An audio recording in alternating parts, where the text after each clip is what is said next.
ಹಬ್ಬದ ಶುಭಾಶಯಗಳು. ನನ್ನ ಹೆಸರು ದಿಶ್ಯಾ ಪೊನ್ನೇಟಿ. ಕೊಡಗು ಜಿಲ್ಲೆ ಕುಶಾಲನಗರ ಫಾತಿಮಾ ಶಾಲೆಯಲ್ಲಿ 5ನೇ ತರಗತಿ ಓದುತ್ತಿದ್ದೇನೆ. ಈಗ ದೀಪಾವಳಿ ಹಬ್ಬ ಬಂತು. ನಾವು ದೀಪ ಹಚ್ಚಿ ದೀಪಾವಳಿ ಹಬ್ಬವನ್ನ ಆಚರಿಸೋಣ.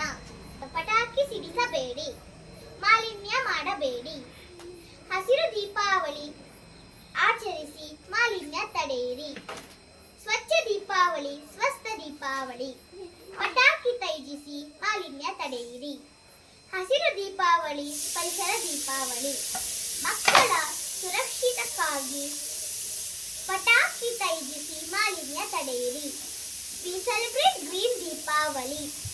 ಹಸಿರು ದೀಪಾವಳಿ ಆಚರಿಸೋಣ ಬನ್ನಿ. ಧನ್ಯವಾದಗಳು.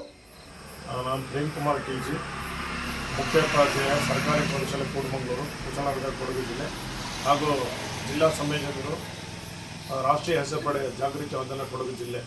ನಾವು ಕಳೆದ 15 ವರ್ಷಗಳಿಂದ ಕೊಡಗು ಜಿಲ್ಲೆಯಲ್ಲಿ ಕರ್ನಾಟಕ ರಾಜ್ಯ ಮಾಲಿನ್ಯ ನಿಯಂತ್ರಣ ಮಂಡಳಿ, ಕೊಡಗು ಜಿಲ್ಲಾಡಳಿತ, ಜಿಲ್ಲಾ ಪಂಚಾಯಿತಿ ಹಾಗೂ ಶಾಲಾ ಶಿಕ್ಷಣ ಇಲಾಖೆ ಮತ್ತು ಕರ್ನಾಟಕ ರಾಜ್ಯ ವಿಜ್ಞಾನ ಪರಿಷತ್ತು ಹಾಗೂ ಕೊಡಗು ಜಿಲ್ಲಾ ಬಾರ್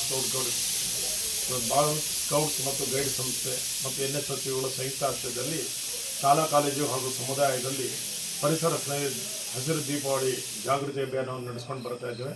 ದೀಪಾವಳಿ ಹಬ್ಬ ಅಂದರೆ ಬೆಳಕಿನ ಹಬ್ಬ, ಹಣತೆಯನ್ನು ಬೆಳೆಸ್ತಕ್ಕಂಥ ಒಂದು ಹಬ್ಬ.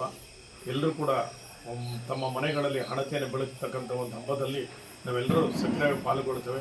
ಆದರೆ ಇತ್ತೀಚಿನ ಜೀವನ ಶೈಲಿಯಿಂದ ಆಧುನಿಕತೆ ಬೆಳೆದಂತೆ ಇತ್ತೀಚಿನ ವರ್ಷಗಳಲ್ಲಿ ಪಟಾಕಿ ಅಬ್ಬರ ಹೆಚ್ಚಾಗಿದ್ದು ಮಾಲಿನ್ಯ ಉಂಟಾಗ್ತಾ ಇದೆ. ಅದಕ್ಕೋಸ್ಕರ ಕೇಂದ್ರ ಮತ್ತು ರಾಜ್ಯದ ಮಾಲಿನ್ಯ ನಿಯಂತ್ರಣ ಮಂಡಳಿಗಳು ಕೂಡ ಕಟ್ಟುನಿಟ್ಟಿನ ಕ್ರಮ ಕೈಗೊಂಡಿವೆ. ಹಾಗೆ ಹಸಿರು ಕೋರ್ಟ್ ಏನು ಕೂಡ ಕರೆ ಕೊಟ್ಟಿದೆ, ನಿಯಮವನ್ನು ಕೊಟ್ಟಿದೆ. ಯಾರು ಕೂಡ ಮಾಲಿನ್ಯ ಉಂಟು ಮಾಡತಕ್ಕಂಥ ಪಟಾಕಿಯನ್ನು ಸಿಡಿಸ್ತದೆ ಹಸಿರು ಪಟಾಕಿಗಳನ್ನು ಮಾತ್ರ ಸಿಡಿಸಬೇಕು. ಕೋರ್ಟು ನಿಯಮದಂತೆ ಅದನ್ನು ಮಾತ್ರ ಬಳಸಬೇಕು. ನಾವು ಹೆಚ್ಚು ಮಾಲಿನ್ಯವನ್ನು ಉಂಟು ಮಾಡದೇ ಇರತಕ್ಕಂತಹ QR ಕೋಡ್ ಇರತಕ್ಕಂತಹ ಹಸಿರು ಪಟಾಕಿಗಳನ್ನು ಮಾತ್ರ ಕಲಿಸಬೇಕು, ಅದನ್ನು ಮಾತ್ರ ಬಳಸಬೇಕು ಅಂತ ಹೇಳಿದೆ. ಹಾಗೆ ಪಟಾಕಿಯನ್ನು ರಾತ್ರಿ 8ರಿಂದ 10 ಗಂಟೆಗಳ ಕಾಲ ಮಾತ್ರ ಬಳಕೆ ಮಾಡಬೇಕು. ಯಾರು ಕೂಡ ಜನರಿಗೆ ತೊಂದರೆ ಮಾಡಬಾರ್ದು.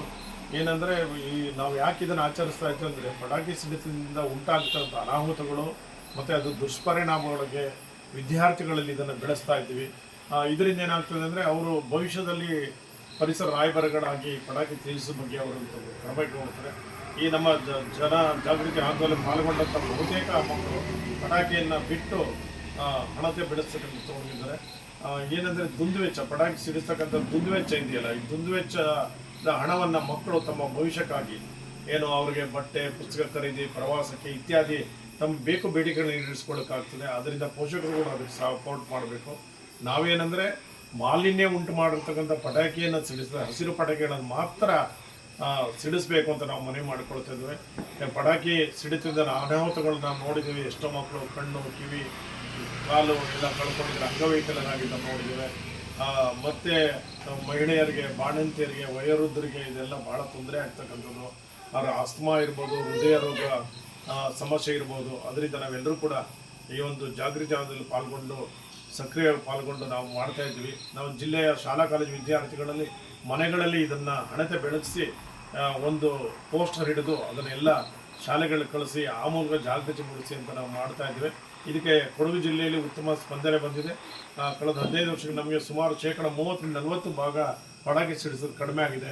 ಮುಂದಿನ ದಿನಗಳಲ್ಲಿ ಇನ್ನೂ ಕಡಿಮೆ ಆಗ್ಬೋದು ಅಂತ ನಾವು ಭಾವಿಸ್ಕೊಂಡಿದ್ವಿ. ಈ ಮೂಲಕ ನಾವು ಸ್ವಚ್ಛ ಹಾಗೂ ಸ್ವಸ್ಥ ದೀಪಾವಳಿ ಆಚರಿಸೋದ್ರ ಮೂಲಕ ಸುಂದರ ಪರಿಸರ ನಿರ್ಮಾಣ ಮಾಡೋಣ. ಅದಕ್ಕೆ ಕೊಡಗಿನಲ್ಲಿ ಈ ಒಂದು ಕಾರ್ಯ ನಡೀತದೆ. ಹಾಗೆ ಇಡೀ ಜಿಲ್ಲೆ, ರಾಜ್ಯ, ದೇಶದಲ್ಲಿ ಈ ಒಂದು ಕೆಲಸ ಆಗಲಿ ಅಂತ ನಾವು ಮನವಿ ಮಾಡ್ಕೊಳ್ತೇವೆ. ಎಲ್ರಿಗೂ ದೀಪಾವಳಿ ಹಬ್ಬದ ಶುಭಾಶಯಗಳು. ನಮಸ್ಕಾರಗಳು.